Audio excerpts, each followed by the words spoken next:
A paz de Deus a todos. Meu nome é Johnny e estou gravando esses vídeos para poder meditar na palavra de Deus com os irmãos. E hoje eu gostaria de falar do Evangelho. A Bíblia ela fala do Evangelho da graça. A Bíblia também fala do Evangelho do reino. E em Apocalipse também fala do Evangelho eterno. Irmãos? São 3 evangelhos? Não. São 2 evangelhos? Não. É o mesmo evangelho. Evangelho significa boas novas. Então, quando é dito evangelho da graça, é uma mensagem. A mensagem sobre a graça, ela é uma mensagem boa. Ela é uma mensagem alegre.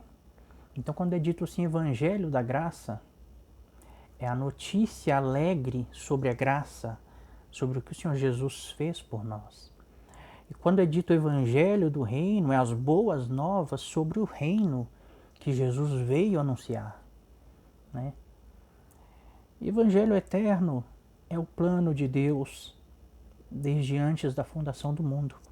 A Bíblia diz assim que o Cordeiro foi morto antes da fundação do mundo e que os nossos nomes estão escritos no livro da vida antes da fundação do mundo. Então, irmãos, existe toda essa mensagem, ela é uma só. São as boas novas de Deus, é o Evangelho eterno. Mas no Evangelho existem fases. Por exemplo, o Evangelho da graça. Muitas igrejas, muitas pessoas não entendem o Evangelho de Deus porque foi pregado, foi anunciado para elas que ela é salva pela graça e que não adianta ela fazer nada, nada que ela fizer, ela pode ser salva pelas suas obras, E é verdade, irmãos. A graça nos salvou, Mas Tiago fala nas suas cartas que a fé sem obra ela é morta, que a fé não salva a pessoa, a fé sem obras não salva a pessoa. A fé demonstrada através das obras. Mas Paulo fala que nós fomos justificados agora pela fé, pela graça, pela fé. Nós somos salvos pela graça, não vem das obras, não vem de nós, é dom de Deus, E é verdade, essa mensagem é verdadeira. O Evangelho da graça é isso. Nós fomos salvos pela graça de Deus, por um favor imerecido, pelo um dom gratuito de Deus para com os homens. Mas por que a Bíblia tem uma aparente contradição e uma hora diz que nós somos salvos pela graça, não é pelas obras, mas aí o próprio Senhor Jesus e os apóstolos, eles nos ensinam que nós temos que praticar obras, praticar as boas obras que de antemão foram preparadas para nós, E fala assim que nós temos que lutar pela nossa salvação, para não perder a nossa coroa, Então, parece uma aparente contradição na Bíblia. Mas é porque nós não compreendemos o Evangelho de Deus. Como ele anunciou, nós aprendemos de homens, de pessoas que também não entenderam e essa mensagem foi se propagando. E hoje, infelizmente, nós estamos na época que Jesus disse assim que o amor de muitos esfriaria. E nós já estamos na parábola das 10 virgens, onde a igreja está dormindo já para o Evangelho, irmãos? E o Evangelho do Reino, que Jesus, ele veio anunciar o Evangelho do Reino e ele ele pregou, ele sempre falava do evangelho do reino, do seu reino, e ele sempre dizia: o reino do céu é semelhante a isso, o reino do céu é semelhante àquilo, né? E ele ficava comparando com situações da vida. E quando nós vamos ver, né, Paulo, em Atos 14, 22, ele diz assim que nós vamos entrar no reino de Deus através de muitas tribulações. É que importa que nós entremos no reino de Deus através de muitas tribulações. E em Lucas 16, 16, e em Mateus 11, 12, o próprio Senhor Jesus ele disse assim que João Batista, a lei e os profetas, né, profetizaram até João Batista. E de João Batista para cá vem sido pregado o evangelho do reino. E que as pessoas têm que se esforçar para entrar nele. Que ele tem que ser tomado à força. As pessoas têm que se esforçar para entrar no reino de Deus. E em outros lugares o Senhor Jesus diz assim que quem quiser seguir a ele tem que deixar tudo e o seguir, né? Mas a mensagem que nós ouvimos é a graça, só a graça nos salva. Você não precisa fazer nada, você só precisa crer, né? Mas nós esquecemos que o crer que o Senhor Jesus nos ensinou é guardar os seus mandamentos. E os seus mandamentos, eles não nos dizem simplesmente o que não fazer. Ele nos diz o que fazer, né? As boas obras que de antemão ele preparou para nós, porque nós somos filhos. Se nós somos imagem e semelhança de Deus, estamos nos tornando semelhante ao Filho de Deus, nós temos que praticar as obras que ele praticou, né? E o Senhor Jesus diz: deixa tudo e me segue. Aquele que perder a sua vida, ganhá-la-á. Aquele que deixar pai e mãe e tudo para me seguir, né, vai ganhar a vida eterna. Mas não é pela graça? O Senhor Jesus já não pagou o preço? Nós já não fomos salvos pela graça? Então, irmãos, isso confunde a nossa mente, né? Isso confunde a mente da igreja. E a maioria de nós, né, se batiza, né, é batizado, nasce de novo, mas não evolui, não cresce, né? Não chega à estatura de varão perfeito. O Senhor Jesus fala isso, Paulo fala isso, que nós temos que chegar à estatura de varão perfeito, né? Que é um varão na sua plenitude, que ele pode herdar uma herança, herdar o reino é uma herança, né? O reino de Deus, ele foi tomado dos homens. Deus colocou o homem, criou a terra, fez toda a sua criação, colocou o homem para reinar, para governar sobre a sua criação. Mas isso foi tomado do homem por Satanás e pelos seus anjos caídos, né, irmãos? E o representante de Deus na terra perdeu o reino. Então Deus ele não reina mais sobre a terra, né? E quando Jesus foi tentado por Satanás e foi levado ao alto do monte, e Satanás apresentou para ele todos os reinos e disse assim: se você se prostrar e me adorar, eu te darei todos os reinos da terra, porque eles são meus e eu dou a quem eu quero. E o Senhor Jesus não repreendeu Satanás, não falou mentiroso, o reino é do meu Pai. Ele não disse isso, porque Satanás ele reina neste século, né? Então, irmãos, mas o Evangelho eterno, Deus já tinha um plano.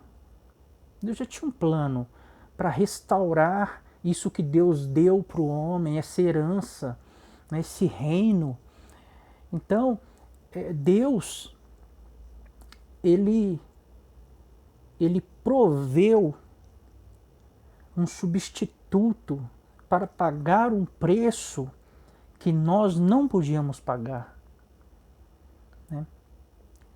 Deus, a sua graça, que significa um favor imerecido, Ele através do seu Filho Jesus, Ele nos reconciliou com Ele.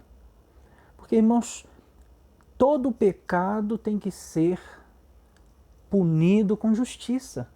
Deus é justo. Então, Jesus veio e recebeu a ira de Deus sobre ele no nosso lugar. Então, Deus ele puniu os nossos pecados no seu Filho. E quando ele puniu os nossos pecados em Jesus, estava pago a nossa dívida. E agora, através da cruz, ele nos reconciliou com ele. Agora nós podemos nos achegar a ele. Isso é a graça. Deus fez tudo. Nós não precisamos fazer nada. Deus ele criou o caminho. Mas, irmãos, depois que nós entramos na graça, né, então nos é ensinado que nós temos que nos esforçar, que nós temos que batalhar, lutar, renegar a nossa carne, renegar as nossas vontades, não adorar a Mamon, não querer as coisas dessa terra, as coisas dessa era, né? Buscar as coisas do reino vindouro. Então, a graça, irmãos, ela é de graça mesmo. Graça não significa de graça, tá, irmãos? Mas a graça, ela foi de graça para nós, né? Então a graça não nos custa nada, mas entrar no reino nos custa tudo. Nós temos que morrer para o mundo, nos tornar na estatura de varão perfeito, temos que deixar os nossos desejos, as nossas vontades, deixar de fazer o que a nossa carne pede. Nós temos que deixar todas as coisas dessa vida para seguir o nosso Senhor. E temos que entregar até mesmo a nossa vida, se for preciso, para entrarmos no reino de Deus. Então, irmãos, a graça não custa nada porque é o que Deus fez por nós. Ele fez, só Ele podia fazer. Não tinha como nós fazermos. Mas o reino, entrar nesse reino nos custa tudo. Então, irmãos, existe um equilíbrio aí. Né? Existe um equilíbrio. As duas partes, o evangelho da graça é o que nos chama. A minha esposa fez uma comparação sobre isso muito linda. É assim, irmãos. Supondo tem uma montanha muito alta, e lá em cima tem um reino. Lá em cima tem um reino, tem um rei soberano. E no pé dessa montanha existe um muro cercando essa montanha. E tem um portão nesse muro, tem uma porta. Mas ela só pode ser aberta por dentro. Por fora não tem como abrir. Né? E as pessoas de fora desse muro não conseguiam ter acesso ao reino, por mais que ele esteja lá no alto da montanha, e para chegar lá tem que escalar, tem que subir, mas as pessoas de fora desse muro não conseguiam ter acesso à parte de dentro. Né?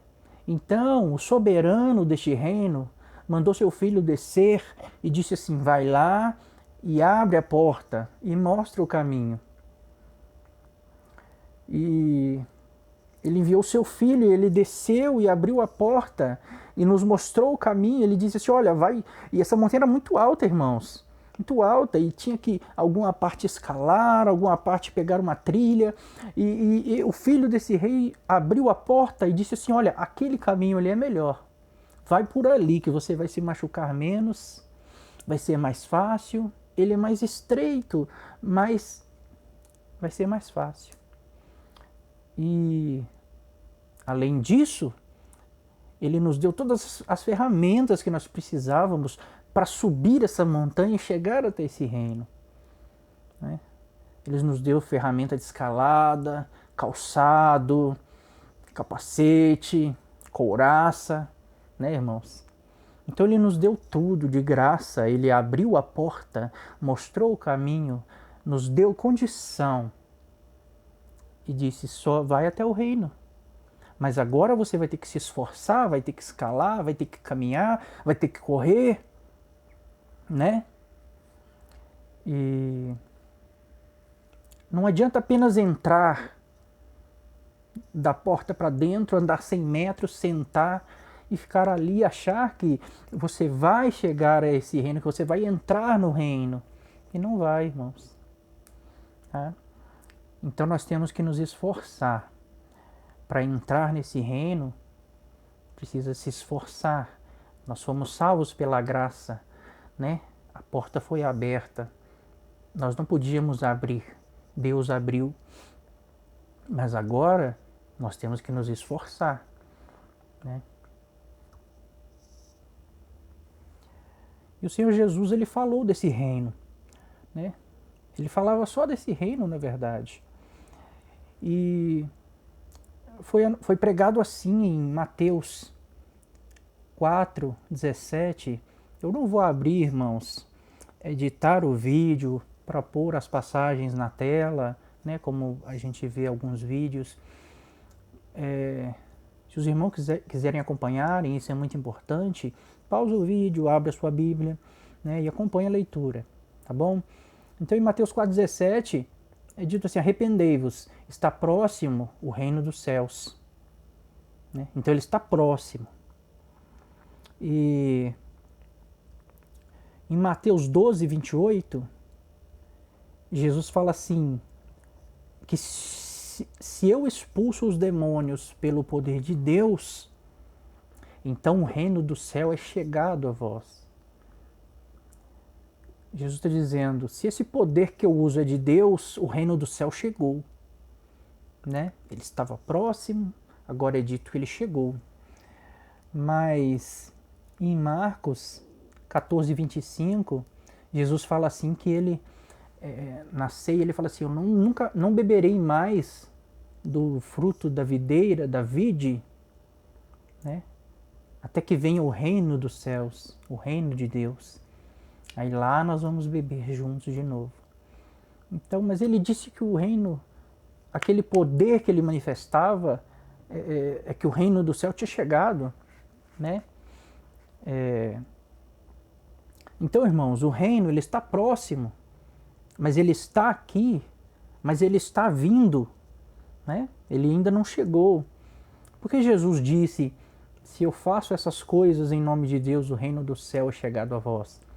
Né? Porque aspectos desse reino chegaram a nós, que é o poder de Deus, o poder sobrenatural, né? Porque o reino dos céus, ele vem com o poder dos céus. Então, quando o poder de Deus está sendo manifestado agora no reino de Satanás, então o reino do céu está invadindo agora o reino do inimigo. E por isso Jesus disse, se esse poder é de Deus, se eu faço em nome de Deus, o reino do céu é chegado a vós. Né? Mas ele disse depois, mas o reino não chegou ainda, só quando chegar eu vou tornar a beber do fruto da videira. Porque aspectos do reino estão aqui já em nós, na igreja, o poder de Deus. Né? Já está nos filhos de Deus, o poder do reino. Então, aspectos em Hebreus 6, é dito assim que muitos provaram dos poderes do mundo vindouro. Esse mundo vindouro é o reino de Deus. Né? Esse mundo, essa era atual é o reino do maligno, mas o mundo vindouro é o reino de Deus. Então em Hebreus fala assim, muitos provaram dos poderes do mundo vindouro, mas caíram e todas aquelas coisas. Mas O que Cristo está dizendo é isso. Os poderes do mundo vindouro já estão aqui. O reino de Deus, aspectos dele já chegou. Está em vocês. Mas o reino literal completo ainda não chegou. Né? Vai chegar no tempo determinado.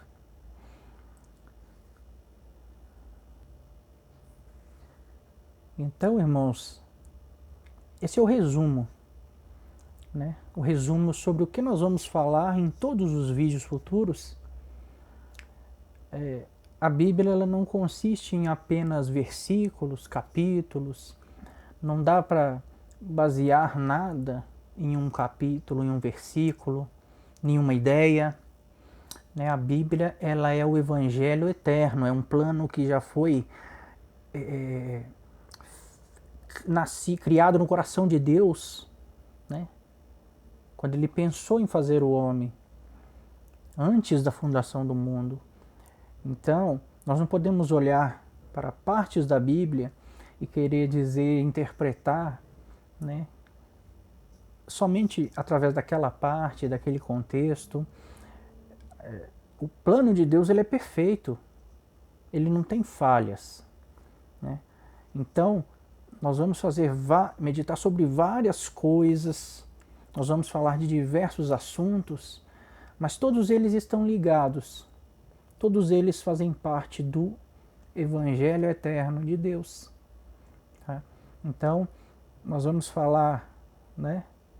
Depois vamos aprofundar mais na graça, Evangelho da graça, Evangelho do reino, que são o mesmo Evangelho, repito, é um Evangelho só que existe, tá, irmãos? Mas ele tem vários aspectos que nós temos que entender, porque senão, ou nós não fazemos nada confiando no Evangelho da graça, né? Ou nós achamos que temos que fazer tudo e que nós somos salvos só pelas nossas obras. Mas não, irmãos, aliança é um casamento, né? Aliança é um acordo entre duas partes. Então Deus ele fez a parte dele, né? O que só ele podia fazer, ele fez. E agora ele pede que nós façamos o mínimo. Façamos a nossa parte. Então nós temos que entender isso. Fomos salvos pela graça, né? Mas temos que caminhar agora e batalhar e chegar à estatura de varão perfeito. A Bíblia diz assim que nós temos que crescer espiritualmente. E nós não podemos ser alimentados sempre com leite, né? Porque nós temos uma herança, nós vamos herdar um reino. E a Bíblia também diz assim que o menino, a criança, ele não herda o reino. Enquanto ele é criança, ele não se diferencia do servo. Ele não tem poder, domínio sobre nada. Apenas quando chega à estatura de varão perfeito, então ele se torna herdeiro, ele pode receber o que foi deixado para ele como herança. Né, irmãos? E se nós ficarmos pensando assim, o Senhor já fez tudo, eu não preciso fazer nada, né? E irmos na igreja, sentarmos nos bancos, ouvirmos a palavra, isso não gerar mudança dentro de nós, nós vamos continuar sendo meninos na fé, crianças. Né? Paulo elogia os romanos, na carta aos Romanos, no capítulo 1, ele fala assim, a fé de vocês é anunciada em todo o mundo. Em todo o mundo a fé de vocês é anunciada. Eu louvo vocês por isso. Mas Paulo diz assim, a fé deles estava sendo anunciada em todo o mundo. Ou seja, né, naquela época não tinha o WhatsApp, YouTube, essas coisas. Então, mas Paulo fala assim, mas eu estou pronto para ir aí pregar o evangelho para vocês. Né? Eles tinham toda a fé. Mas Paulo tinha que pregar o evangelho para eles, né? Porque não é só entrar para dentro, você tem que caminhar, você tem que escalar, né? Para chegar aonde o Senhor criou um caminho para você chegar. É por isso que o Senhor Jesus é o caminho, né? Então é isso, essa é a introdução. Nos próximos vídeos a gente continua esse assunto, e vamos falar de diversos assuntos. Tá bom, irmãos? Deus abençoe.